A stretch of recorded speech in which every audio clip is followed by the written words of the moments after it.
Hello everyone! Magandang umaga, magandang tanghali, o kaya magandang gabi. O ano mang oras yung napanood ang video ito. Ang ating pong topic ngayon ay Z-test for two groups of sample. Okay? Uh, Manual computation po mayroon tayo. Then siguro sa mga sooner or later magagawa natin yung paano naman tayo doon sa Excel, no? Pero you can verify this in Excel, okay? Mas mahalaga, alam din natin ang basic computations na lalo na sa manual, no? Pero kung mga professional na kayo, pwede naman sa Excel o kaya other applications ng statistics, okay? So, z-test for two sample. This technique is used when the population variance sigma square are unknown but the sample variance is square can be computed and the number of samples per group are more than or equal to 30. Yun po yung paggamit, kailan natin pwedeng gamitin ang z-test. And ano na natin, z-test ay parametric test. Ibig sabihin, we are assuming that all the data is normally distributed. Okay? Formula natin, although mayroong another formula ng z-test, especially kapag comparing to the population mean, ito ay comparing to sample mean, no? Independent sample mean. So z is equal to the x bar sub 1 minus x bar sub 2 divided by the square root of the variance 1 divided by sample 1 plus the variance of the sample 2 divided by the total number of respondents ng sample 2. Okay?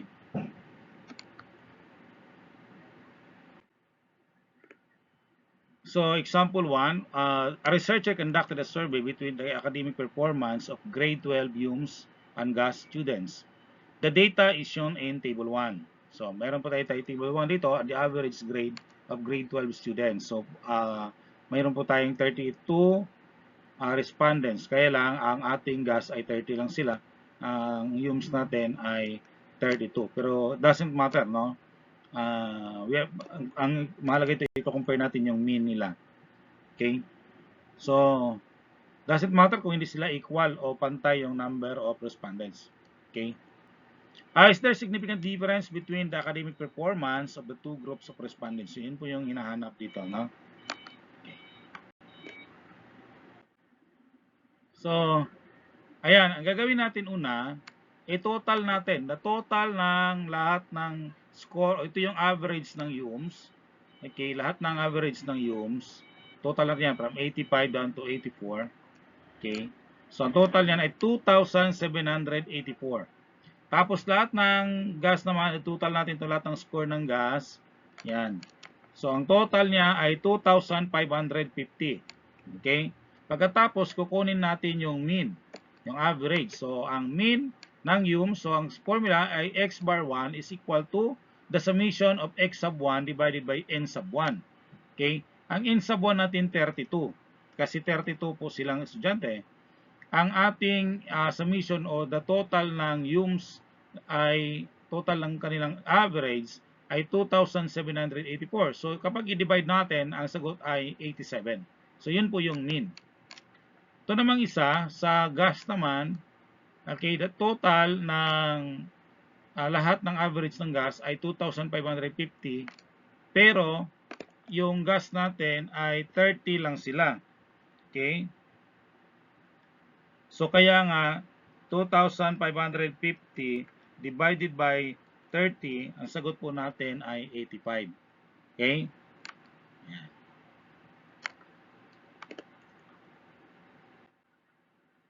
Sunod natin gagawin, we have to find the variance. Okay? Deviation muna pala.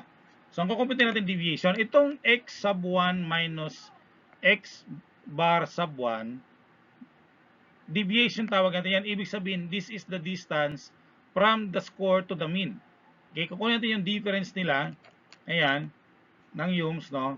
So, 85 minus yung ating mean na 87, kaya 85 minus 87, tapos square natin. So, 85 minus 87 ay negative 2 square, and that is 4. Ayan, so 4 ilagay natin. So, ganun din gagawin natin sa 90. 90 minus 87, that is positive 3 times square natin, so 9. Okay? Tapos sa 92, 25 sila. Okay? 93, 36 kasi 93 minus 87 ay 6. 6 square ay 36. So ganun din sa 94, okay, 91, ayan, 80, 80 ay 49 kasi 80 minus 87 ay 7, negative 7. Tapos square natin 7 times 7 is 49, okay? Sa 89 ay 4, sa 88 ay 1. Okay? And 87 0 kasi 87 minus 87 0. Ayan. 83 16. Okay, sa 84 9. Ayan. So ganun po ang pagkuha natin diyan ng deviation, no? Deviation square. Okay? Tapos kapag nakuha na natin lahat ng deviation natin, gagawin natin i-total po natin 'yan, lahat ng naka-red. Okay, ang total niyan ay 420. Okay? So ang kanyang sample variance, ayan. So formula natin ng sample variance ay s square sub 1 is equal to the summation of x sub 1 minus x bar sub 1 quantity square divided by n1 minus 1. So 420 divided by 31. So nakita po natin that is 13.55. Yan, 13.55.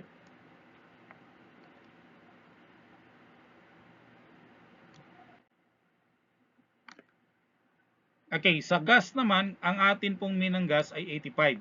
So ang deviation na x sub 2 minus x bar sub 2 square, okay, deviation square. Kukunin naman natin ang deviation square. Okay, sa gas ay 82 minus 85, that is negative 3, square ay that is 9. So 9. 81 minus 85 ay negative 4, square, so 16. No?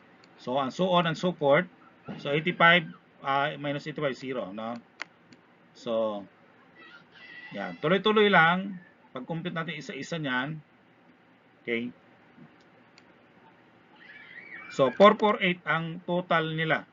Okay, kapag i-plus natin lahat ng itong naka-highlights na red ay 448. Ngayon, kung gustong gamitan niyo ng Excel, pwede naman. Ang gamitin niyo ng formula sa Excel ay bar, tapos nakalagay doon ay S. Ibig sabihin sample variance. Nakuha nyo kaagad ang sagot sa sample variance. Ayan, sample variance natin ay 448 divided by 29, kaya 15.45. No? So yun po yung sample variance. So kapag Excel ang gagamitin nyo, plug in nyo lang tong lahat ng datang ito, okay, lahat ng average nila, tapos using the formula ng Excel, lalabas po yan, yung mean, yung sample variance. Okay? Mayroon namang direkta na paglabas ay t-test result na. Z-test result. So mayroon din. Pwede rin naman i-diretso niya doon. Pero kapag nag-aaral pa tayo, mas mahalaga alam natin yung foundation, yung basic, yung nangyayari dito, yung manual computation.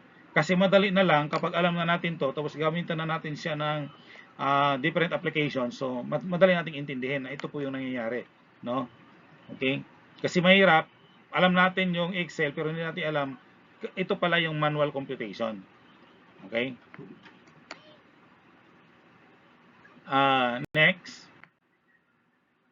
So mayroon ka ng sample mean 87 sa ating UMS, sa ating gas 85. Sample variance natin ng ating UMS ay 13.55, sa isa naman ay 15.45. Compute na natin ang z-test. Okay? So 87, ayan, sa plug in natin doon sa formula, substitute lang natin lahat ng given. 87 minus 85, tapos divided by the square root of 13.55 over 32 plus 15.45 divided by 30. Yan. So 2, 87 minus 85 is 2. Okay, pag maglagay ng formula, C to 8 na tama lang. Ibig sabihin, kapag may division po tayo, ito kagaya ito, may division line tayo, yung equals na doon po nakatapat. Kasi yung commonly, kapag nagsulat tayo sa board, minsan equals tapos nakapantay dito sa numerator. No? So, iwasan po natin para to avoid wrong concept at saka maging mali ang computations natin, ayusin lang po natin paglagay. No? So, tapos ganyan, no? Yung radical natin, i-extended po natin sa baba kung kasama po yung nasa ilalim na i-square root din. Okay? So, ang Z natin is equal to 2 divided by the 0.9687298. Pwede naman kukunin dito, pwedeng mga 4, pero mas advice ko hanggang 6 o mas pataas. Kapag ang decimal ay marami, no? So, ang Z natin, 2.065. Ito yung test value o TV, na kung saan yun po yung gagamitin natin mamaya to compare the critical value. Okay, ito na, nilagay ko na dito yung atin pong critical value ng Z. 1-tailed test at 2-tailed test. Okay, ito po 10%, 5%, 0.25%, 2.5% at 1%. Okay, ito yung level of significance niya. Tapos ito yung ano natin, data. So kapag 10%, yan, plus minus 1.28, yan. Yan po gagamitin natin, no? Pag 2-tailed, 1 plus minus 1.65. Pag 5% naman ito, pag 2.5%, pag 1% ito naman, no? So, find the critical value using the table of value for t-test. Okay, critical value two-tailed test. Gamitin natin 5%. Commonly kasi kapag there is no significant difference, hindi po natin alam sino ang mas mataas doon kasi no significant difference lang naman eh. Pag ganun po, ang gamitin mo ay two-tailed. Tapos, commonly, gumagamit tayo ng 5%, especially kapag social science computations. So, since ang data ay pang social science naman, kaya 5% level of significance lang. Pero choice mo rin, kung gusto mo 10% level of significance, depende naman sa iyo as a researcher. Pero commonly, o majority of the researchers, gumagamit sila ng 5% level of significance. Yung mga medyo critical lang ay may mga 1%, yung mga sa mga nurses, sa mga doktor o mga medicine ang ginagamit. So commonly dito mga 1% ang ginagamit nila. Compare the test value TV to the critical value CV. Ang ating test value kanina ay 2.065. Ang critical value natin ay 1.96. Advice ko, kapag nag-negative ang value dito ng ating test value, gamitan natin ng positive pag mag-comparing tayo kasi mas maintindihan natin sino ang higher o sino less than, sino greater than. Kapag nag-negative ka rito, commonly mapasok sa isip mo, baka less than. No? Pero hindi naman pala. Kaya gagamit ka ng positive value ng test value dito para pag mag-compare tayo positive din, alam natin, madali natin makita na ito ay tawag doon, pasok ba or hindi, no? Okay. So decision rule, kapag ang test value is less than the critical value, fail to reject the null hypothesis. But if the test value is greater than the critical value, then reject the null hypothesis.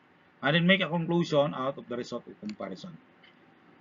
So TVT 2.065 and that is greater than the critical value 1.96. So reject the null hypothesis. Okay, ito yung ating problem kanina. No? And then ang tanong niya, is there significant difference between the academic performance of the two groups of respondents? So ang ating null hypothesis, that is H sub 0.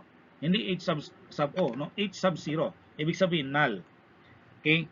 There is no significant difference between the academic performance of the two groups of respondents. Since rejected ang null, ang ito interpretation natin, there is significant. So may significant, no? Significant difference between the academic performance of the two groups of respondents, meaning their academic performance is different from each other. So magkaiba po ang academic performance ng GAS at ng UMS. So as shown, the grade 12 UMS obtain higher grade compared to the grade 12 GAS students. So yun po yung pag-interpret natin ng hypothesis, no? So lahat po yung hypothesis na mayroon yan, ganun po pag mag-interpret po tayo. Okay? Follow-upan na lang natin ang data. So this is your assignment. Okay? Yan, assignment to a researcher conducted a survey on the daily allowance of the grade 12 GAS and the grade 12 ICT students. The data is shown in table 2. Yan po. So sa table 2. Is there significant difference between the daily allowance of the grade 12 GAS and the ICT students? Number 2, researcher conducted a research about his teaching methods. He used board chalk discussion and with the ICT integration. This yun in table 3. Ayan po, table 3. Is there significant difference between the two methods? Ayan. So maraming salamat sa inyong panonood. Naway may natutunan kayo at nadagdagan ang inyong kaalaman sa paggamit natin ng Z-test. At sa video ito, nawa patuloy niyong tangkilikin at panoorin ang ating pang ibang mga lesson. Maraming salamat. God bless us.